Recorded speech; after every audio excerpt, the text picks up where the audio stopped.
The Black Americans I know now can never be intimidated by anybody. The Black Americans I know now, they are filled with so much confidence. You can't try or dare what you did to their forefathers with them. There's a reason the system fears Black Americans as we speak right now. Because no matter what they do, they know that Black Americans, they don't break. They will never break. They've tried everything, fear, control, division, but Black American cannot be intimidated in the very land that they built, right? They might have done that in the past when they were doing the whole segregation, this, that. Right now, it's not working. These ones you see now are the backbone of this nation, not the shadow. That's why I say these ones cannot be intimidated. And let's get one thing straight. You can't intimidate the descendants of survivors. Their ancestors faced whips, chains, and death, and still they sang. You think a headline, a threat, or a system can scare them? Now, they've already seen the worst. Black Americans have lived through everything America could not throw at them, and yet they still arise, still speak, still lead, and still create. You can't intimidate what was built in fire. They are the people who turned pain into power, oppression into nation, and fear into fuel. America runs on the genius, rhythm, and resilience of the same people it tried to silence. They built the roots, the music, the culture, the language, everything America brags about has their fingerprints on it. And now they see them waking up, they see them standing up, and they are nervous. They are nervous, scared. But that's not their problem because they didn't come to fit in, they came to stand out. They are not a threat. They are a reminder of what America did. It can never erase. Watch these videos anyways. I'll be back. Credit to those creators. I have no, Anyway, just watch. I'll be back.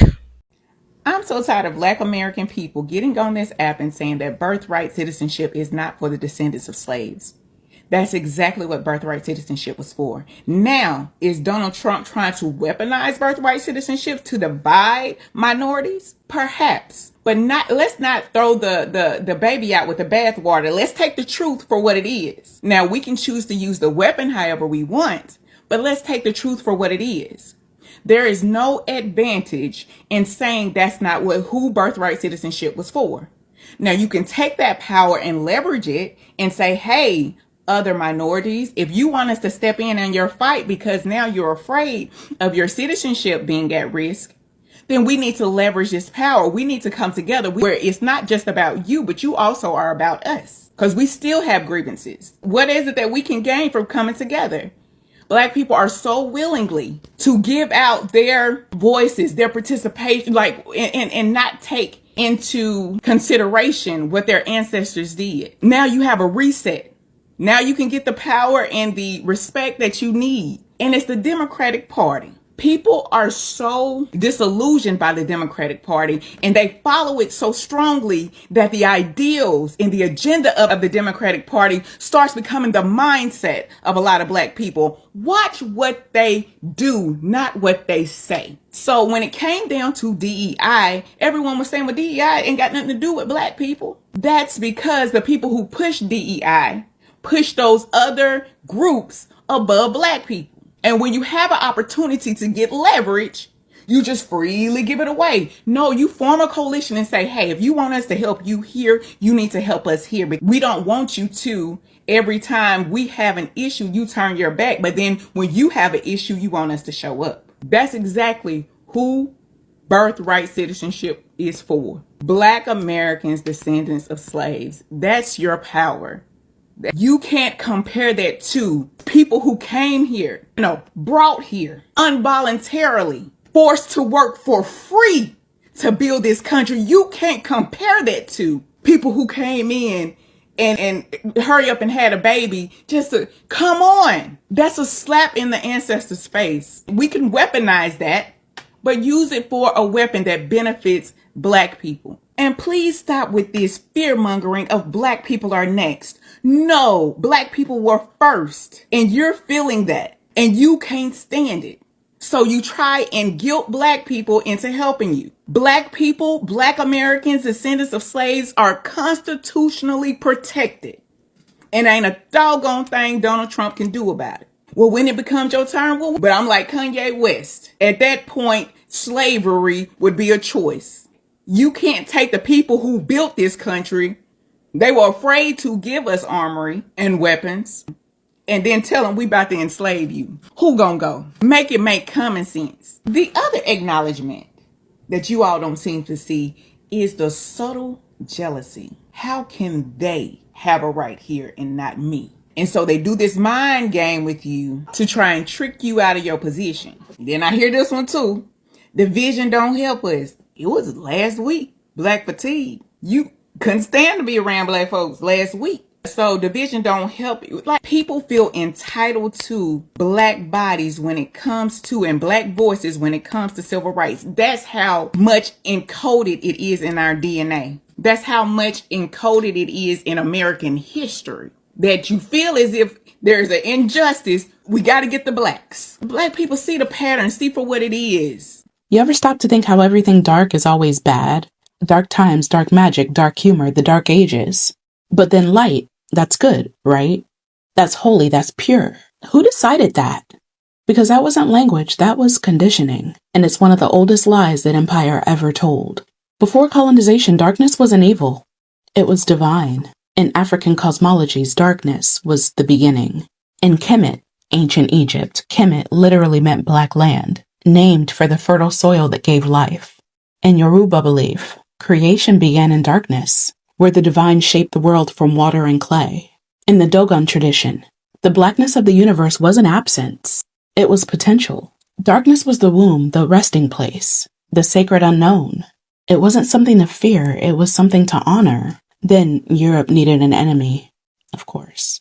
Not just on the battlefield, but in imagination. So they rebranded darkness itself. Christian translators started pairing light with God, with goodness with salvation, and darkness with sin, evil, and the devil. Artists painted angels in gold and demons in shadows. Writers called the medieval era the Dark Ages, as if nothing of value existed outside of their version of light. It wasn't just about color, it was about control. Because if light meant holy and white meant light, then black and everyone who looked like it could be cast as the opposite. That's how racism got spiritualized before it was ever legalized. And the language stuck. I'm guilty. We still say blacklist, black male, dark forces, dark money. And we use light to mean truth and dark to mean deception, without realizing that we're repeating propaganda from the 1400s. That lie got baked into everything: art, religion, politics, skin. It's why colonial missionaries could call Africa the dark continent. Not because it lacked light, but because they couldn't see its humanity. Words aren't harmless. They build worlds. So when people say dark like it's bad, they're not describing reality. They're revealing what they were taught to fear. Because darkness isn't evil. It's the soil that births life. It's the night that heals what the day burned. It's the color of the cosmos before creation took form. Darkness is where everything begins, and everything returns. So maybe the question isn't why is dark bad? Maybe it's who benefits when it is. They taught us to fear the dark, when the truth is, we came from it. The sooner Black people realize that nobody is their friend, the sooner the revolution and the healing can begin. The Democratic Party ain't your friend. The Republican Party ain't your friend. Other Black people in the diaspora ain't your friend. Other races ain't your friend. Natives ain't your friend. The other letters in DEI ain't your friend. It's a one-sided relationship. You only benefit them. When it's time for them to show their friendship towards you, it ain't never show up. And as soon as Black people realize that nobody is their friend, the sooner the revolution and the evolution can begin. It starts with self-love, value, and then having other people actually value you too, because you are the person that brings the value to these relationships. But until that is realized, the true worth of Black Americans will never be actualized. Someone in my comments just said that Black people should just fold it in and find somewhere else to live. I actually agree. I believe in that.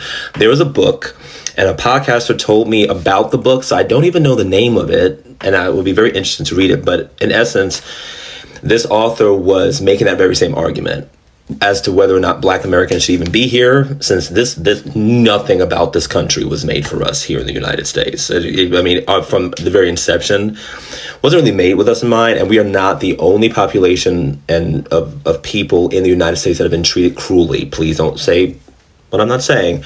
That said, we were property for the service of the building of this country. Should we even be here? And the further we go, the more and more I agree with the idea of that we should seriously pray about finding somewhere else to go. And I'm actually looking at that for myself. So yeah, I agree. You can leave. You should go. The most humiliating thing in the world has to be a group of Black people laughing at you. Like a group like that, the laugh that like shakes the hemisphere. Like, you know, that laugh where it's like they're actually like can't even control it because you're such a joke. Like, that's got to be the most humiliating. Well, hey, motherfuckers. Now, I'm going to need y'all to excuse me because I just saw some shit that pissed me the fuck off.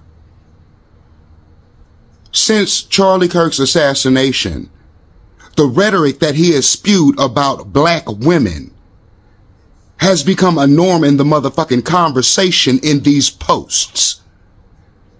And I'm not having that.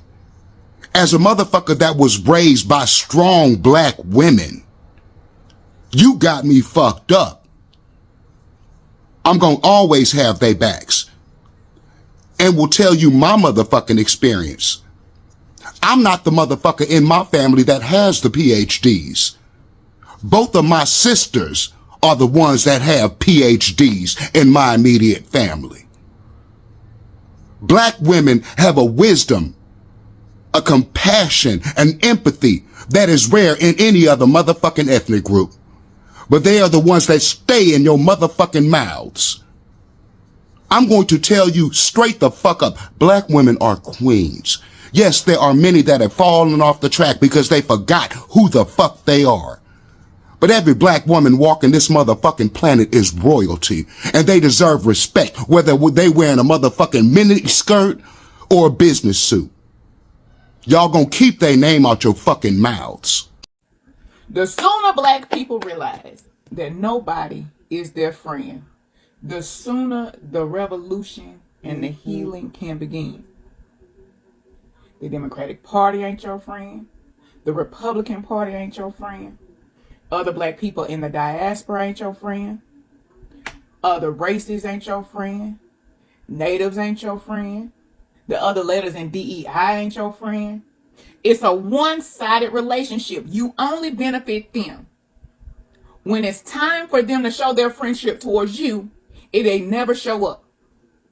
And as soon as Black people realize that nobody is their friend, the sooner the revolution and the evolution can begin. It starts with self-love, value, and then having other people actually value you too, because you are the person that brings the value to these relationships. But until that is realized, the true worth of Black Americans will never be actualized. So these people really like to bring up these false equivalencies to validate their experiences. But it's dangerous because some of them are trying to erase us and to make their experience more valid. So they'll say, "Oh yeah, well I'm first generation Caribbean, and African, but you know I've been here my whole life. I've never been back to Korea. I only know about Black women, so I'm basically y'all." So it's like they try to dip in and out, you know, which is weird because just because you were born here and you haven't been back to your actual homeland, don't make you me. I don't know how it feels to have a homeland to go back to because I'm already in it. So we're not sharing the same experience, whether you think so or not. But some of these people will really think like, oh well, because I'm in the same space. We go to the same school, so I'm living the same experience as you, and so I don't think I should be excluded from certain insults. So I should be excluded from being pushed out like others, or looked at as others when I'm not other. I'm you, and you're not me. Like an honorary FBA. Right. And you're not me. And it's very weird because we don't do that in other groups. No. Like, No. we've never gone to Jamaica and tried to become like, it's weird. We had an ethnogenesis. Right. So there were Black people who are indigenous. We already discussed that, scientifically proven. There was a slave trade. They brought most of them to South America, but they did bring some to, you know, the United States or whatever the case is. And then there was mixing with that. Then you got some European here and there. So there's a mixture of that. But all in all, there was an ethnogenesis. Your name was stripped from you. Your religion was stripped from you. Your culture was stripped from you. Your family. So we had to make something from scratch. We originated with the origin of America. So us in America are rooted together. Okay, we're intertwined. There's no difference. They're not coming with an ethnogenesis. Okay, there's nothing that's cutting off their lineage from the Caribbean or from Africa. Like you saying, they can just go back home. They still got citizenship back there. A lot of them still know the language and all that stuff back there. Yeah. They can go back home and then fit right back in. We can't go anywhere outside of America and just fit in, fit like a glove, because we don't belong anywhere. We belong here. This is our homeland. Now, if you want to leave, you can leave, but you can't leave and go home anywhere else because this is home. The lineage is not in you. It's like you're in the culture, but you're not of the culture. Right. Okay? Very big difference. You're in it, but you're not of it. Your grandmother didn't teach you what our grandmothers taught us. Your family didn't cook the same foods that our family cooked us. Your family probably didn't listen to the same music, okay? They didn't have the same traditions, okay? I didn't grow up celebrating Haitian Flag Day or Puerto Rican Flag Day or Nigerian Independence Day. I didn't grow up with any of that stuff. They did. Yep. Oh. So apparently ICE has decided that high school honor students, caregivers, and kids with cancer are the real threat to public safety now. Not the billionaires and corporations currently crashing the economy. Not the folks storming the Capitol. No. The real threat to public safety is Maria, who's been working a double shift at the old folks home down the street, right? She the real threat, right? Oh, okay. Let's call it what it is. These raids are not about safety. They're about control. ICE is targeting people who are deeply rooted in their communities. Working people, parents, grad students, folks who've lived here for years. And the only reason why they're targets is because of their skin tones and their accents. This government is quietly reshaping what they think American citizenship should look like. And in doing so, they are chipping away at the Immigration and Nationality Act of 1965. The very act that was supposed to stop racial quotas in the first place. So instead of detaining violent offenders, ICE is detaining grandmothers who are raising U.S. citizen children. Detaining the people who cook your food, clean your schools, take care of your grandparents. Because apparently being Black or brown and breathing is now a detainable offense. Detaining contributing members of our communities does not make our communities safer. It terrorizes us all. It creates fear, chaos, and instability that rips through entire families. This ain't no law and order. This is cruelty dressed as policy. And I'm not buying it. And neither should you. If you are a white person on an anti-racist journey, have you ever really thought about the toll that it takes on your executive function to try to not look racist? Here's a clip from my recent workshop called Reclaiming Our Humanity. I'm trying to not look racist depletes executive function. This is why I'm just asking people to just dismantle white supremacy, because then you don't have to act like it, right? Like the more you try to act like I'm not biased, like you're just depleting yourself when you could just do the work to divest from and dismantle internalized white supremacy, right? My name is Jessica Denise Dixon, and I use the Enneagram to help people dismantle internalized white supremacy from their nervous systems so that they can live free and be fully human. And there's a reason why I don't want white people to perform like they're not racist or to act like they're not racist. And there's a reason that I invite white people into actually doing the work to divest from and dismantle internalized white supremacy. There are so many studies that show that diversity has positive benefits in the workplace and in social situations. And the more you try to not seem racist, the more you deplete your executive function. So you have white people who are doing their best, even if they don't consider themselves racist, to not look racist, and that's depleting executive function. And then you have Black people and other racialized people who know that if they fit into any of the racist stereotypes that white people have of them, that they might incur violence, who are trying to avoid what's called the stereotype threat, and it's depleting their executive function. And do we really ever get to be free? I would much rather white people do the work to divest from white supremacy so that A, it's not a violence against racialized people who have to always be wondering if they're going to be victims of it. But then also, white people, you're not using your executive function to perform.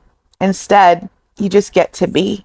Racism takes a toll on white people too. And so my invitation is to dismantle internalized white supremacy so that you can actually make change in your world and start to create a world where all can flourish and that we all can be free.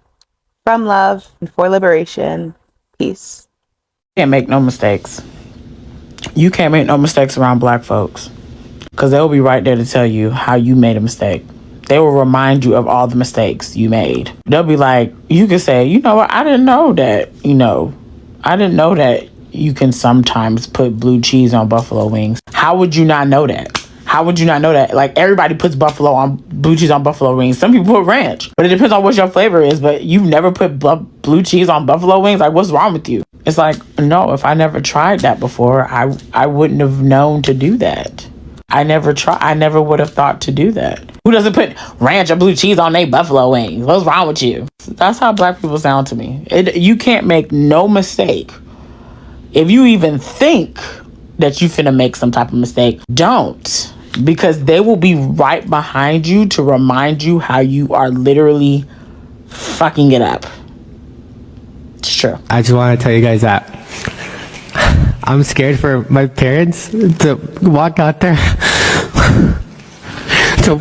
house, because I might not be able to say goodbye to them if they go to work. I might not ever be able to say bye or see them again if you guys don't side with us. And I'm scared because of it, because they fought so hard to come here and choose a life for their kids. And I really hope you guys do hear what everyone in this room has been saying, and I hope you guys do side with us, because we are fighting for our rights. And we are getting treated like animals because people judge us by the color of our skin and the way that we talk. And we have a president that acts like a child and doesn't side with us because of the way he thinks about us. And we have a police department that doesn't do anything about us, and that we are here fighting more than they are. So I hope that you guys actually do hear what everyone in this center is hearing or talking about, so you guys can side with us and listen to what everyone's saying, because everyone is scared. I'm scared that I'm never going to be able to see all my friends again. I'm scared that their parents are going to be gone one day. I'm scared that all of us are going to have to fend for ourselves. I'm scared that one day at school that I'm going to get held by people that I don't know, people that are covered, people that I can't identify because they wear masks and they don't properly ID themselves. I'm scared that everyone that I love I'm not going to be able to see them again, because even though that they're U.S. citizens, they don't care about us. They treat us like dogs. They treat us like animals. No one here cares about us because of the color of our skin. So I'm asking you guys, every single one of you guys that are sitting up here, to actually hear us and do something about it, because I'm tired of it. I'm tired of telling my mom and dad every day after school that, have you seen the new video of ICE pulling someone over because they color their skin? I'm tired of everything. And I hope you guys really do something about it, because I really do want something to change, because I should not live like this as a 16-year-old. I shouldn't be scared. I should be focusing on school when I can't even focus on school. Real quick, did you know that 70% of all master's degrees are held by Black women in the United States? Did you also know that 60% of all doctoral degrees are held by Black women and Black men combined? I just thought that was a really fun statistic. How amazing is that? And I'm not trusted, and I'm not deliver this message on a Monday morning, 4 days before my birthday, November 10th. Question.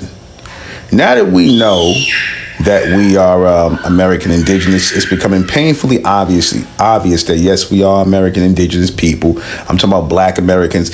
Yes, we are American Indigenous people. No, we did not come over here on no African slave ship. We've been here going back to the Mesoamericans, when the Mayans and the Aztec first came into North America from South and Central America.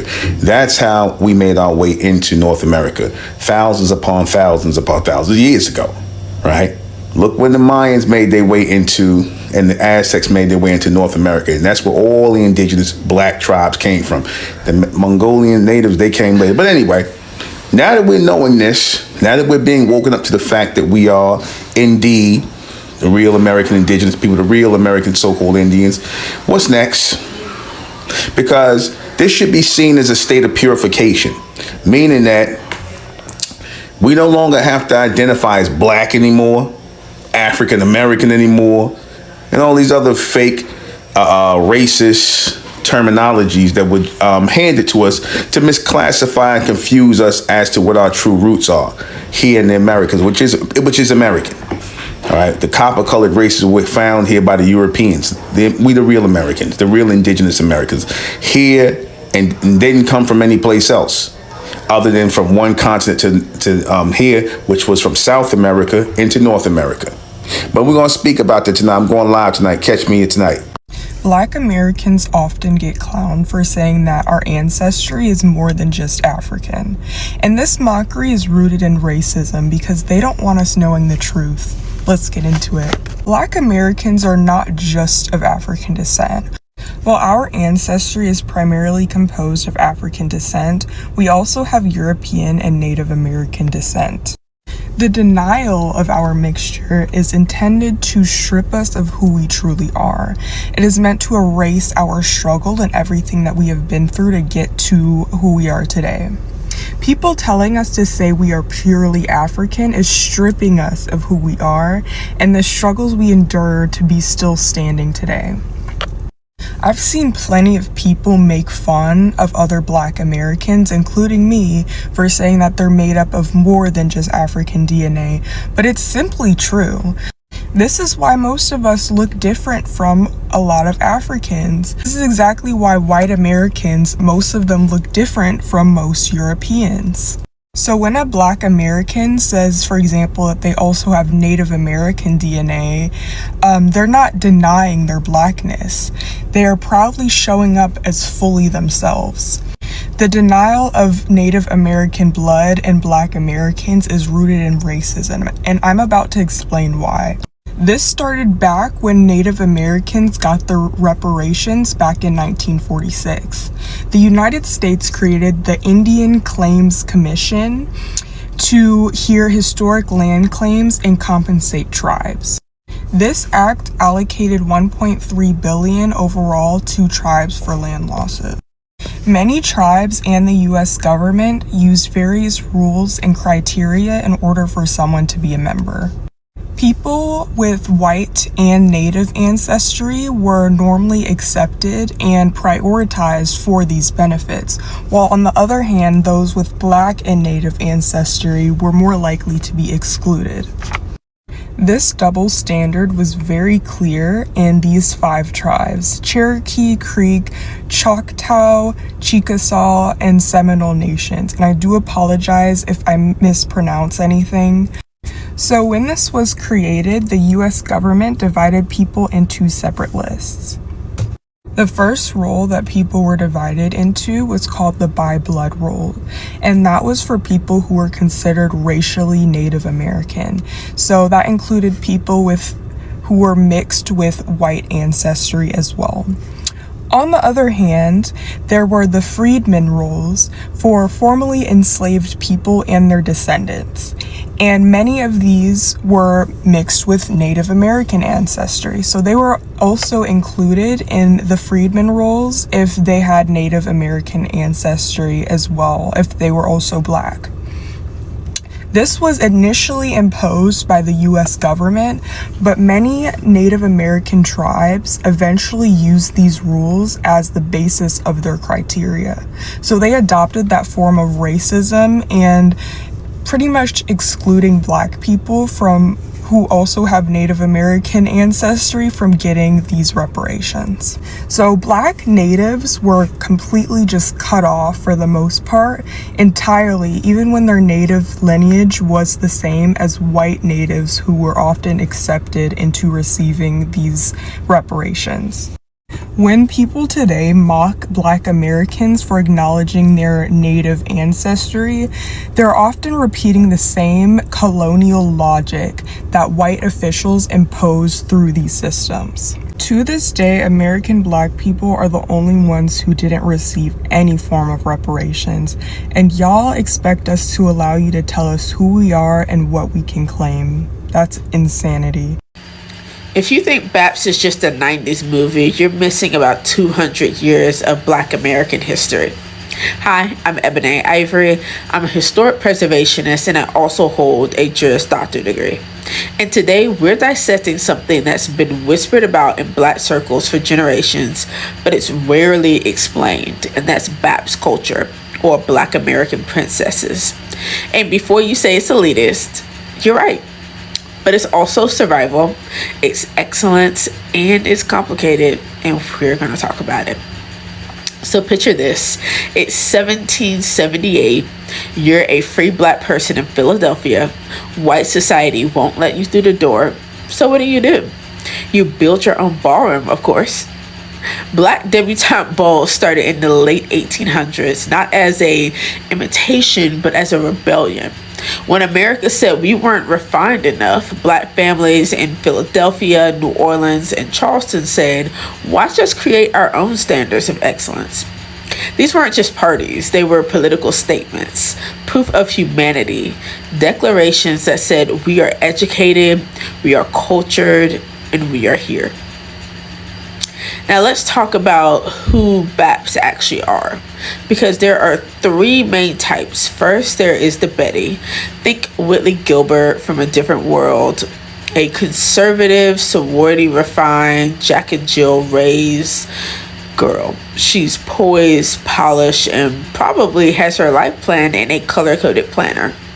Her power is in her precision.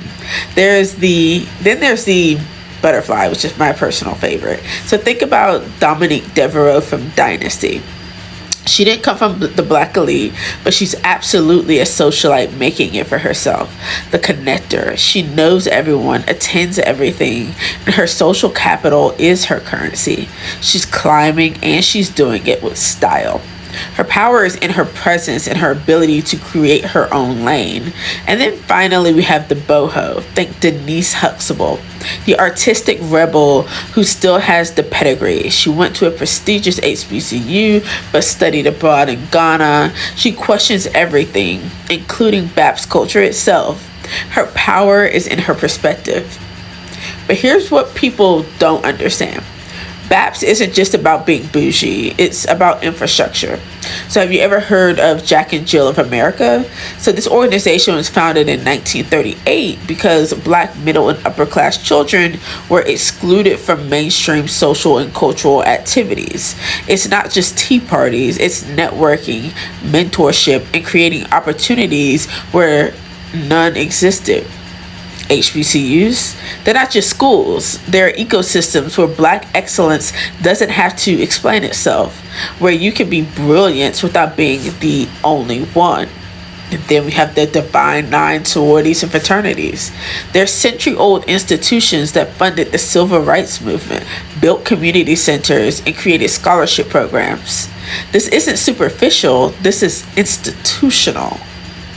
Now here's why we have to sit with this discomfort. BAPS culture can replicate the same exclusionary practices it was created to escape. Colorism, it exists. The paper bag test wasn't invented by white people. It was enforced within our own communities. You have classism? Absolutely. There's a difference between being black and the right kind of black. In these circles, and speaking from experience, the gatekeeping is real. Then you have elitism, when your social network requires family connections that go back generations. You're creating barriers to entry that exclude brilliant black people whose families didn't have those opportunities. We built tables when we weren't allowed at theirs, but then we made our own velvet ropes. But here's what we do need to understand, and what I want you to understand as a historian. This culture represents one of the longest running examples of black people creating and controlling our own definitions of success, beauty, and prestige. When Eurocentric beauty standards dominated, BAPS culture said, our beauty, our way. When white institutions refused us, we built Howard, Spelman, Morehouse. They became legendary. The same networks that can feel exclusive also created pathways for black professionals when corporate America had closed their doors. Your Jack and Jill connection might get you that internship. Your sorority sister might hire you when no one else will. It's not either or, it's both and. We can celebrate the excellence, the legacy, and the sheer determination it took to build these institutions, and critique the way they sometimes replicate harm. I studied this as a part of my independent curriculum on Black femininity and womanism, because understanding BAPS culture is understanding how Black women have navigated impossible standards for centuries. We have to be twice as good in white spaces and meet the respectability standards of Black elite spaces. That's double consciousness on steroids, or as Anna Julia Cooper stated, triple consciousness. But this navigation also created some of the most accomplished, sophisticated, strategic women in American history. Black women who could code switch between boardrooms and cotillions, who built empires while wearing pearls, or who funded revolutions in evening gowns. Iconic. BAPS culture isn't perfect, but it is ours, built by Black people for Black people when America said we couldn't have anything. That legacy deserves to be celebrated, studied, and yes, critiqued. Because the goal isn't maintaining exclusivity, the goal is expanding excellence. To take the infrastructure our ancestors built and to make it accessible, to keep the standards without keeping the barriers, to honor the legacy while healing the harm. That's the work. That's the conversation. And that's why we're still talking about BAPS in 2025. This is part of my series on Black femininity and womanism, and I'm curious, which archetype resonates with you? The late great Uncle Tupac once said, "We got money for wars but can't feed the poor." Much money here. I mean, nobody should be hitting lotto for 36 million and we got people starving in the streets. That is not idealistic, that's just real. That is just stupid. There's no way Michael Jackson should have, or whoever Jackson, should have $1,000,000 billion and then there's people starving. Now, if you know this interview and you remember this interview, you'll know that Uncle Tupac was originally talking about somebody who was in New York and had billions of dollars. And it brings us back to current date. A judge has ruled that the emergency funding needs to go out for SNAP benefits so that people have food. And the current administration is saying that they refuse to pay any SNAP benefits to those in need. In the same song where he said they got money for wars but can't feed the poor, He also said that suddenly the ghetto doesn't feel so tough. Although we had it rough, we always had enough. What happens to when the people in the ghetto don't even have enough? They just got it rough. A political standstill is not an excuse to allow people in our country where people have billions and millions of dollars to starve, to go hungry, to go without food, and to be dangling that over the American people's heads. Dangling food over American people's heads shows the clear lack of humanity and what people believe about poor folks in this country. So make sure when y'all go vote today, y'all remember that there's families who don't have food, who probably can't make it to the polls to vote because they're so hungry or they don't have any money. So why does everybody think that Black Americans disappeared? Why does everybody think ethnic Black Americans disappeared? Like, because, like just because immigrant people come over here, it does not mean that Black people stopped working. I mean, there is this going thing to say immigrants did this, immigrants did that, immigrants did this, immigrants did that. Ethnic Black Americans didn't pick up and go anywhere else. Like, this is still our home. Now, might not live where most of us live, okay? You might not live where most of us live, but yeah, we're here. And get this, we're still inventing, producing, working. Yes, we are still doing it. We are that same exact people. I mean, the same people you see on television acting. The same people. The same. I'm an author, right? I have a whole shop. Yes, like we work. We create. Black Americans are very creative. We're creatives. That's a part of who we are.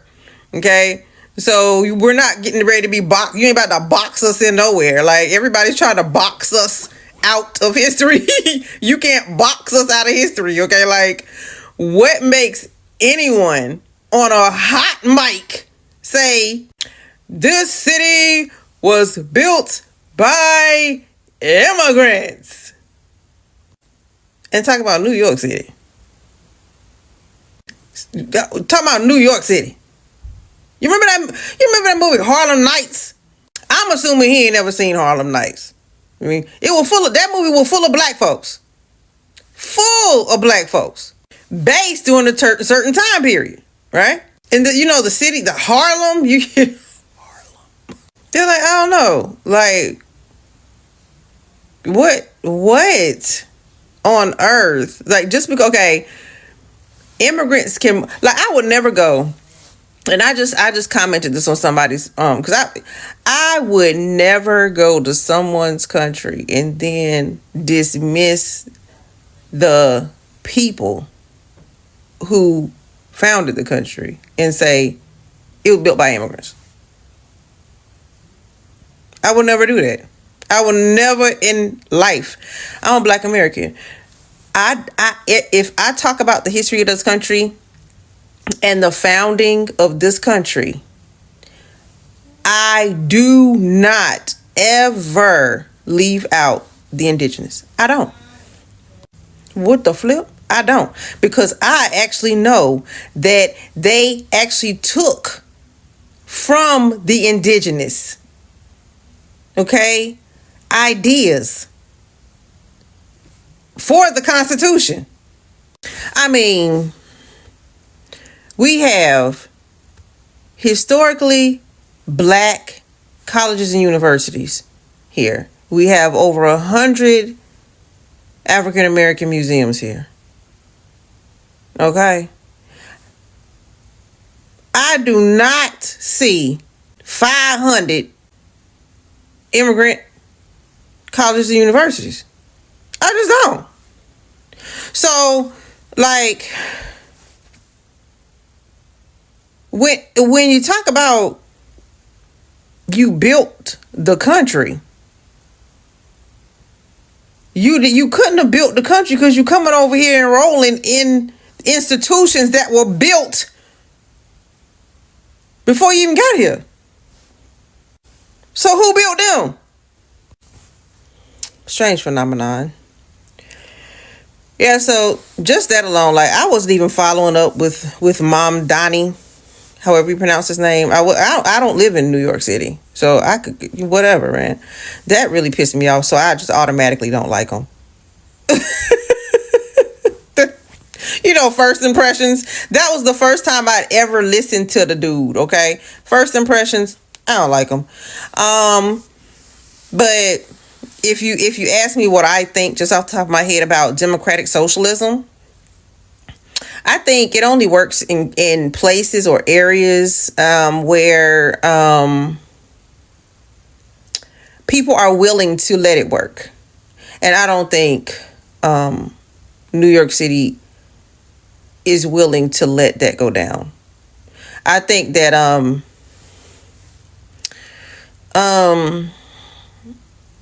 the America's culture, especially with the wealthy, they're not getting ready to let that go down. Okay, that has to go down in a country or a city or wherever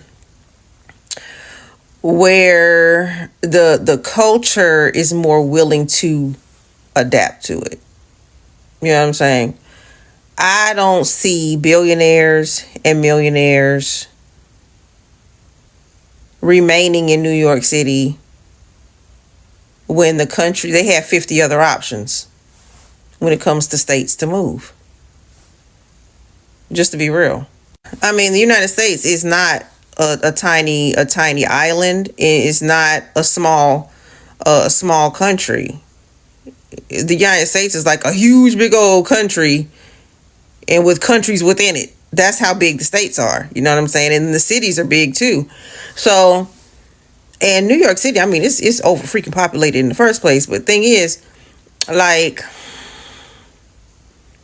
I don't see where that's going on, because the same way New York City was created, the same way they can choose a city and move to and create another New York City. It's not that hard. Because, I mean, yes, it's really not that difficult. You got California over there. You have loads of cities, very nice cities in the South. Very, but don't come down here. Matter of fact, scratch that. Toe up cities down south. You don't want to come down here. Toe up, honey. Toe up. And you got, yeah, they can go wherever they want, and they can actually create a whole different, and they can utilize the people of that city. And it's not overpopulated. I mean, that's the whole catch, you know what I'm saying? I mean, like, I get why people want free stuff or cheap stuff because New York City is expensive. It's bull crap, okay? Everybody might not agree with me, but I'm not a Democrat nor am I a Republican. I'm independent and I don't really care. I don't live in New York City. I hope that they made the right decision and it wasn't just some kind of knee-jerk decision, because I don't trust the man. If you can get up on a whole microphone and say immigrants built the doggone New York City, if you can get and act like Black Americans stopped working as soon as immigrants got here, like Black Americans don't exist and the Indigenous don't exist. If you can say that bald-faced lie with a big old cheese smile, because he got a big old cheese smile, which I don't trust people to smile that much. You smile all the freaking time. Like, what is really going on? Okay, because a smile can be evil and it can be great. You know what I'm saying? Just look straight. They'll flip you smiling for it. But like, yeah, that made me not deal with them, because if you got to lie about something as small as that, you ain't no different than the people in the freaking White House, to be quite honest with you. You ain't no different. If you can lie about that with a straight face, Just because the audience you're in front of is gonna love to hear you say that, and it's a bald faced lie.